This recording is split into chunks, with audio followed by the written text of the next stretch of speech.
welcome back. This is By the Book, and we are your married relationship coaches. I'm Cint, short for Cynthia, and I am Sil, short for Marcel. All right, we are going to jump right into it. We are doing one of our sidebars. As you can see, we like to take some of the points from Married at First Sight and break down something very minor and blow it up into a big old conversation like we do here at home. Yeah. So without further ado, we are talking about Married at First Sight, Season 15, Episode 8. Yes. Justin and Alexis. Our favorite couple. No. I was like, they are? So absolutely not. We're kind of talking about argument style or conflict resolution style. What we learned from this past episode, as well as the after party, was that Alexis actually walked away from their Married at First Sight provided household and went home to her actual home for 2 days. This is why the whole problem happened with the dog and the medicine and the vomiting and all of that stuff.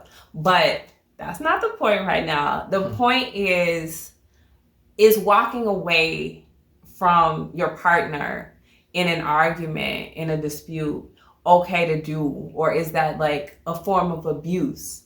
Is it a poor communication technique? Is it manipulative? So we want to just kind of talk about that and break that down a little bit. Sounds good. All right. He acted like I was just going to talk about it and he was going to listen. I was ready for you. I was ready for you to school everybody, baby. Give me your opinion, please. All right. Well, my opinion is walking away if things are very heated and nothing is being resolved. And the tempers are getting very close. I do feel it's okay to walk away, but just for a moment, a few hours or something at the very most. And then with that stipulation, a few hours, and the only thing that I can really think of is if one of the persons has a abandonment issue and it bothers them, it hurts them or whatever when a person leaves. I think to take the lesser of the two evils, still that one person needs to leave or both of them needs to leave or whatever, because it's better to deal with, I feel, the abandonment issue versus some type of verbal assault or whatever, because things can continue to heighten if both of them stay engaged in an argument and tempers are flaring and rising. So I say it's okay, at least for a couple hours, to let the two people gain their composure and then go back and talk when they're both a little bit more level-headed. Yeah. So I think that's easy for you to say because you probably don't have abandonment issues, right? Like somebody who has abandonment issues, in my opinion, is going to be like, no, the lesser of the two evils is to stay here and talk it out. So I think it's a matter of perspective of what you personally find to be more traumatizing in an argument. Because for me, for instance, now I don't even think I have abandonment issues, but for me, like leaving would make things worse. It would definitely make things worse for me because I'm very drastic in a sense. So if you leave and we're angry, I'm automatically going to start planning like what my next steps without you are going to be. I'm gonna go all the way to the. I'm dramatic like that, so I'm going to be like, oh, he left. Okay, well, what are we gonna do about these cars? And what about this? Because I don't know. I jump ahead. Okay, don't leave me because I am going to start on a whole new path in my head. Now, can you recover, when you come back and apologize for leaving me like that? Maybe. But if you leave, I'm going to be upset. And my head is going to go in a completely different direction. Yeah. So, although I don't feel like I have abandonment issues, you could maybe perceive it like that. I feel like it's much easier for the person who's getting upset to sit down right where they are. Don't you leave the house and get your thoughts together. And then start talking to me like you got some sense. Like, I don't want to hear that you had to leave and drive away. Oh, okay, really? No, that's a problem for me. That's a problem. It is. Well, I'm glad we have some really good conflict resolution that we have that where we never get to these type of things. Because all of this is the first time. First time I'm ever hearing it. It's because we never get to these type of points. No, right? Because we always can talk like reasonable, people don't leave each other. Mm-hmm. Gosh, but I don't know. I tease a little bit, but I am like that. Like that's my response. I'm not saying that everybody has to be the same way. I'm sure people walk out and it works out okay for them if the other person is not so drastic like myself, or if they understand. I mean, if you've already communicated, like, look, I'm a type of person where I need my space if we're arguing because I don't want to say anything to you that's going to hurt you or that I don't mean or something like that. If you have an understanding, the person is like, okay. But see, even with that, with me, I'm going to be like, well, what you think you was going to say that was going to hurt my feelings? Go ahead and say it right now. I'm just like that. I want to know. Go ahead and spill it. If you got something to say while you mad, say it to me right now. Like, no, I was just feeling some things. I don't have anything to say. No. But no, it's, I get what you're saying. I get what you're saying. But I still feel what I feel, as far as if a person let's just say a person knows how they are and they know they're about to fly off and they're about to cuss and they're about to fuss and may even be verbally abusive, then I think they need to leave because it's going to make that whole situation a whole lot worse.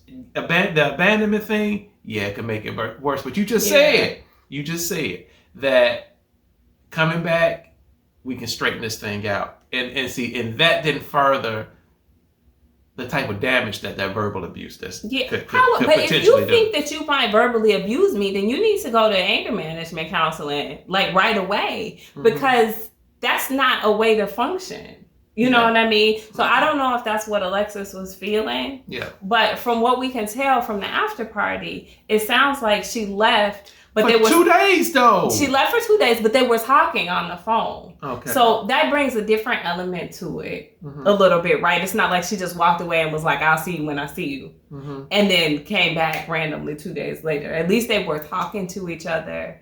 I think that's better. I think it's weird because if you can sit here and talk to me, then why can't you come back to where we are? Yeah. And with Justin being this hyper, like overly sensitive, overly emotional person, you already know that he felt abandoned. Yeah, of course he did. I don't want to go on get on Justin, but I want to talk to the normal people out here. Okay, but what else was I going to say? Okay, so when they're trying to work things out, right? And she leaves for 2 days. To me, that is way over the top, and I'm gonna tell you why. See, married at first sight is, and you know what? I have a hard time sometimes reconciling married at first sight in real life. You see, in real life, two people have to work it out. You don't have another place where you can go stay. Right, for 2 and 3 days. I mean, unless you go check into a hotel or stay at your friend's house. You could, but I still don't advise any type of thing like that. No, if you need to take a breather, take your breather. But that's no more than an hour or two, and you get right back in there. And whatever you hear your spouse out. If there's an apology that needs to be made, you make that apology. But certain rules of engagement need to be had within that situation. Yeah, I mean that's fair. But everybody's timeline is going to be different. 2 hours to me may feel like 2 days. It may have the same impact that 2 days will have on you, So it's important to know your partner well, know what they can tolerate. If they're communicating to you, like I am right now, that leaving for 2 hours is going to be problematic, then trust that, See, See, that you been blessed in because, baby, I'm not going to leave you for 2 minutes. I'm right here. So now, I mean, I will stop talking if I'm angry. I'm not necessarily keep harping on the same thing, talking in circles, but I don't think it's appropriate to leave the home, especially not overnight, especially not 2 nights. Like, that's crazy. Yeah. And she left him with her first child. Yes. Like, who does that? Yeah. That's crazy. Yeah, but okay, well, while we're talking about them. Yeah. You heard some of the things that they were saying to one another. And you saw the subtitles, some of the stuff was beeped out. So what kind of advice can you give a couple that could be experiencing this type of breakdown as far as in how to resolve the conflict to where these type of conversations don't get so explosive? Like we've already kind of said, you and I, we talk. And so even when we may potentially have a problem, we're talking about it. We're resolving that before it happens. So what can, what kind of advice can you give a couple that could be having something like that? It's so hard with Alexis and Justin because their personalities are so polar opposite. Yeah. And also they've been thrust into this situation that's so not normal. It's not even funny. Yeah. So I don't even know if a big kind of conflict with them could be avoided just because of the factors that are involved. Now, as you say, normal people, they can probably resolve that by discussing on the front end before they have a conflict, the way that they respond to conflict. Like, something we didn't just do because we just did it here on camera. We kid a little bit. Like, we do talk about how we handle things, but that specific thing about walking out is not even something that we've ever addressed because I wouldn't have imagined that he would ever dream of something like that. But, now that we're talking about it, that's something new that we've addressed that you now know. Yeah. But, I think if as a new couple or early on in the relationship couple, then you say to the person, look, I don't like to be left. If you leave me, I'm going to automatically feel like it's an abandonment. That's an issue for me. Or if you're the type of person who's like, I don't like for people to raise their voice. You can handle it kind of like how Miguel handled it with Lindy. Very good example. Saying, I don't like this version of you. Yeah. Basically, you're going to have to dial this down. We're not going to have a conversation like this. I feel disrespected. He didn't say all of this, but I felt it in his tone. Like, that's what he was getting at. Yes. Like, this is kind of disrespectful. Yes. You're going to have to dial it down. You're at a 10 right now. I need you at like a 3 maximum. Yes. And that is a way to communicate to your partner what is not acceptable. And it's not to say that you rule over them and you're dictating how things are going to be. It's just setting a boundary. And setting a boundary in terms of like the way that we're going to handle conflict, I think is crucial in any relationship. And if anybody can help the Married at First Sight couples, probably Pastor Cal should say this to them. On that first night, the honeymoon, when you're doing all this talking, that is something to talk about because it's one of those things that might come up organically in a normal relationship, but it may not come up organically in theirs because they're thrust so far ahead of a normal developing relationship. It's just not something that they may get to until they really get to it. This is so true. It's so many facets in there. There's so many things that a person can say and have a response to, such as what you were just giving the example of Miguel, such as if a person is yelling and you ask them, why are you yelling at me? Yeah. And they could say something like, I'm not yelling, I'm just passionate. So does passion mean you be disrespectful? Yeah. Does passion mean that you should hurt my feelings? Does passion mean that you can do whatever you say, however you want to say to me? No. So those type of things, a person that stays level-headed and calls that out and sets that boundary, 9 times out of 10 could be pretty successful in conflict resolution. Yeah, that's what I think. So the bottom line is don't walk away from people.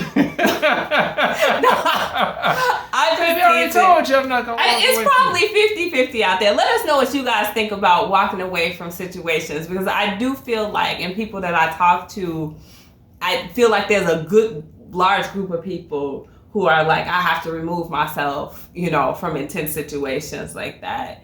And there's other people who like want to drill the person into the ground and hash this out right now before we go to bed, and different strokes, different folks. It depends on what works for that couple, I guess.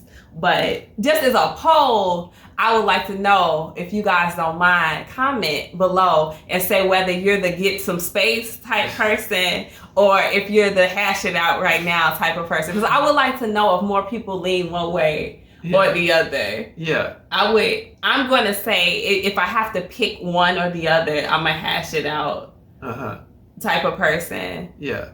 Well, I'm a hash it out person too, but just a little bit of a break. No, you can't have it both ways. Yes, you have to pick one or the other. So you're going to go with hash it out? Both of us are hash it out? I mean, I do want to hash it out. But if the tempers you can't even play by the rules of the game. See, is it okay to walk away or not? Well, it's a yes or no question. It's not a yes or no. Oh my gosh. We no, either walk away or don't walk away. There's only two sides of this coin. There are no absolutes. Two sides of the coin. We're taking a poll. We're taking a poll? Okay. Let me think about it and I can get back to you. He said walk away. I am a hash it out. Yeah. Please let us know where you all are. He won't be cooperative tonight. Yeah. I see we're going to have to hash something out this week. Anyway, guys, like I said, let us know what you think in the comments. Please do that. Because I want to talk about this next week and see if people are more on my side than yours. The people are on my side. No. You don't even have a side. Good night, you guys. Please like, comment, share, subscribe. We will talk to you soon if I don't kill him. Bye, everybody.